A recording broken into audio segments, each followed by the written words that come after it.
Briller par son intelligence renouvelée en Christ. Dieu est intelligent. L'Esprit de Dieu qui habite en nous est intelligent. L'intelligence est un élément important, indispensable, dont Dieu a doté chacun de nous. Pour toutes ces raisons, nous devons aussi manifester l'intelligence. Pour nous les chrétiens, il n'y a pas le choix. Un chrétien doit être intelligent. Il doit manifester l'intelligence. Dieu a donné l'intelligence à tout un chacun, mais chacun ne développe pas son intelligence de la même manière. L'intelligence, c'est la capacité de résoudre les problèmes qui se posent devant nous. Donc, normalement, lorsqu'un problème se pose devant nous, on doit être capable de trouver une solution. On doit s'efforcer à trouver une solution. On doit se plaire à trouver des solutions. Et nous allons voir que le chrétien ne doit pas se plaire dans l'échec, ne pas s'arrêter lorsqu'il n'y a pas de solution. L'intelligence, c'est résoudre les problèmes. Voilà. Mais celui qui n'arrive pas, ce n'est pas qu'il n'est pas intelligent, mais sauf qu'il ne s'exerce pas. Parce que l'intelligence, on s'exerce à devenir intelligent. On ne devient pas intelligent comme ça. Nous devons construire notre intelligence. On ne doit pas être dans l'oisiveté. Il y a des expressions qu'on doit plus retrouver dans le langage du chrétien. Et même dans son attitude. La première expression, c'est « je ne sais pas ». Je ne sais pas a deux sens. Le premier sens, c'est « je ne sais pas ce que je fais ». Le deuxième sens, c'est « je n'ai pas la connaissance qui convient pour résoudre cette situation-là ». Romains chapitre 7, le verset 15. Romains chapitre 7, le verset 15. « Car je ne sais pas ce que je fais. Je ne fais point ce que je veux et je fais ce que je hais. » Vous voyez, l'apôtre Paul dit « je ne comprends pas ce qui m'arrive. Je ne sais pas ce qui m'arrive. » Ça dit, je ne fais pas ce que je veux. Et ce que je ne veux pas faire, c'est ce que je fais. L'apôtre Paul dit, moi je ne comprends pas. Ça dit que quand je regarde mon comportement, quand je regarde ce que je dis, je ne comprends pas ce qui m'arrive. Je fais ce que je ne veux pas. Ce que je veux, je ne le fais pas. Le je ne sais pas se retrouve généralement chez les enfants. Pourquoi tu as fait ça? Je ne sais pas. Pourquoi tu as cassé ça? Je ne sais pas. Normalement, lorsqu'on grandit, on doit enlever le je ne sais pas. On doit bannir je ne sais pas. On doit travailler à ce que je ne sais pas quitte. On ne doit pas se complaire dans le je ne sais pas. Normalement, lorsqu'on est mature, on doit pouvoir expliquer ses faits et gestes. C'est de l'immaturité que de se complaire, je ne sais pas, je ne sais pas. Frère, pourquoi tu ne viens pas à l'église? Je ne sais pas. Pourquoi tu ne travailles pas pour l'œuvre de Dieu? Je ne sais pas. Tu ne te baptises pas, pourquoi? Je ne sais pas. Il est dangereux de se complaire de je ne sais pas. Parce que quand tu dis je ne sais pas, en fait tu es en train de dire aux gens que dans ta propre vie, il y a des choses qui se passent dont tu n'as aucune idée. Tu ne connais pas la source, tu ne sais pas l'expliquer. Ah, tu es en danger. Chaque personne devrait normalement pouvoir expliquer pourquoi et le comment de ses faits et gestes. Pourquoi? Ça, cela suppose qu'en fait, toi là, tu n'es pas maître de toi-même. Puisque tu ne sais pas ce qui t'arrive. Tu dis que facilement on peut t'envoûter. Parce que la personne qui a envoûté, c'est quelle personne? C'est la personne qui fait des choses qu'elle ne comprend pas. Ça dit, il y a des gens qui disent, je ne sais pas, peut-être que c'est un démon. Voilà l'excuse qu'on a trouvée. Tout le monde a trouvé. Ce n'est pas une excuse. Pour un païen, à la limite, on essaie de comprendre. Mais pour un enfant de Dieu, tu ne peux pas remettre tous tes faits et gestes. Toutes tes bêtises, c'est un démon. Parce que Dieu n'est pas d'accord avec le je ne sais pas. Et je ne veux pas que les chrétiens que nous sommes encore à ce stade-là. Elle dit que tu excuses. Un petit quelque chose, c'est le démon.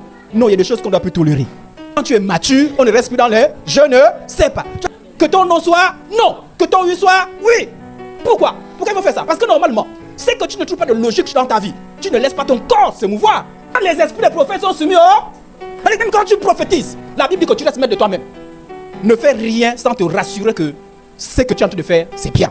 Ne dis rien sans te rassurer que ce que tu es en train de dire est bien. Que la pensée t'a traversé. On peut, parce que nous, nos pensées là, ça dit que Satan peut venir. Mais dis non. Non et non. Donc quand on est mature, quand on est intelligent, on refuse les je ne sais pas. Ce que je ne comprends pas, je ne dis pas. Ce que je ne comprends pas, je ne fais pas. Proverbe 25, le verset 28.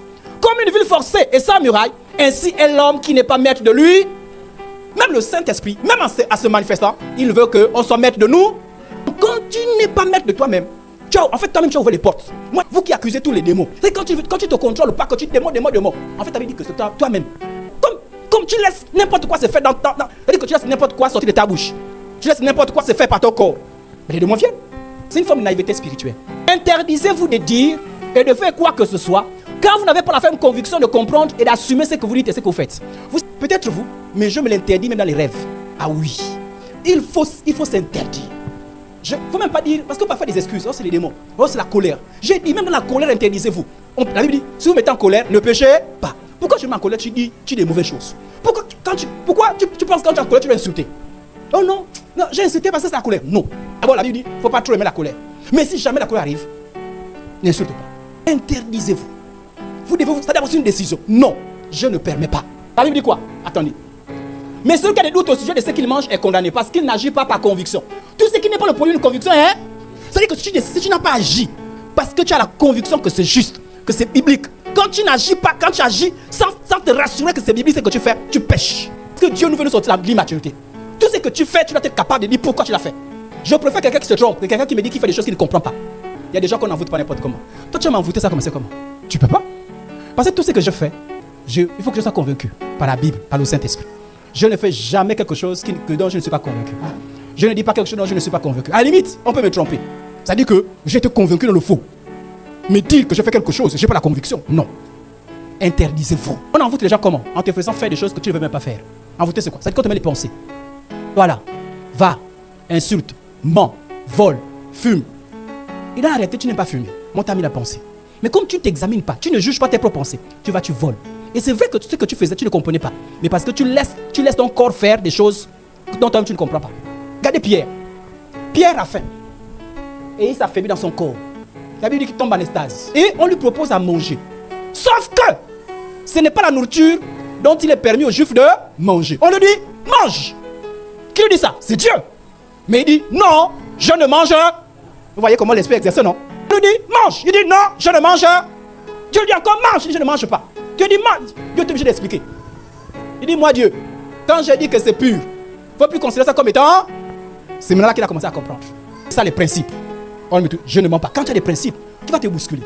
On a un conseil. Quand tu remarques que tu fais trop de choses dans ta vie dont tu n'as aucune explication, sache que tu as une faille. Même des failles. En fait, tu crois connaître, mais tu ne connais pas. Il faut encore t'exercer. Prends la parole de Dieu. Exerce-toi. Il y a encore des failles dans toi. C'est toi-même qui es responsable. Les démons font faire des choses là où tu as des failles. Je répète ça. Les démons font faire des choses là où toi-même tu as des. Donc même si le démon t'a poussé à te faire, c'est que toi-même d'abord, toi-même personnellement tu as des. Donc même devant le démon, toi-même d'abord. Si toi-même tu avais des principes, comme Pierre qui a dit je ne mange pas. Voilà pourquoi normalement chez le chrétien on n'a pas plus de possession démoniaque. Un chrétien peut être possédé. Un chrétien peut subir des influences. Possédé, ça veut dire que on te prend comme le fou. Vous voyez le fou, non? Vous voyez le fou? Le fou n'a pas le contrôle de ce qui passe dans ta vie, dans sa vie. On lui dit marche, il marche. On dit crie, il crie. Ceux qui ont l'habitude de faire des choses dont ils ne comprennent pas et continuent à faire, vous courez le risque d'être envoûté un jour. Un jour, vous allez vous envoûter. Et il y a des gens qui sont forts hein, dans l'hypnose, dans les quoi, on va vous envoûter. Et un chrétien normalement ne doit pas être envoûté. Apprends. Même là, si Dieu dit que même quand tu prophétises, sois maître de toi-même, même Dieu lui-même te dit ça. Pourquoi tu permets des choses venir te faire des choses dont tu ne comprends pas? Sois maître de toi-même. Alléluia. De telle sorte que quand tu as fait quelque chose dont tu n'as pas compris, tu te blâmes toi-même.